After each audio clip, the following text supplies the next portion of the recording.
নশ্বর পৃথিবীতে মানুষ আসে আবার চলে যায়, কিন্তু কেউ কেউ যাওয়ার বেলায় এমন এক ছাপ রেখে যায় যা ইতিহাসের পাতায় স্বর্ণাক্ষরে লেখা থাকে।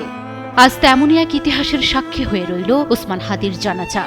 যেদিকেই চোখ যায় শুধু মানুষ আর মানুষ।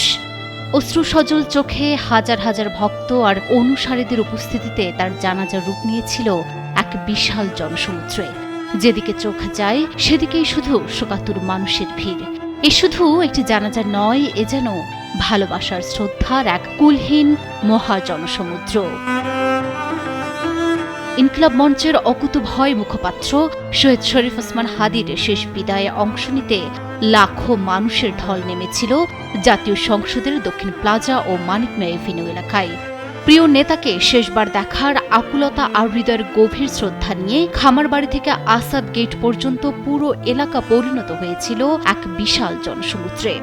দুপুর 2:30টায় জানাজা শুরু হলেও বেলা 11:30 বাজার আগেই পুরো মানিক মিয়া এভিনিউ কানায় কানায় পূর্ণ হয়ে যায়।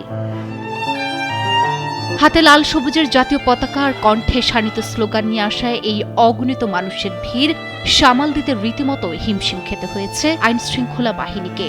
16টি প্রবেশ পথ দিয়ে মানুষের এই স্রোতকে সুশৃঙ্খল রাখা যেন দায় হয়ে পড়েছিল।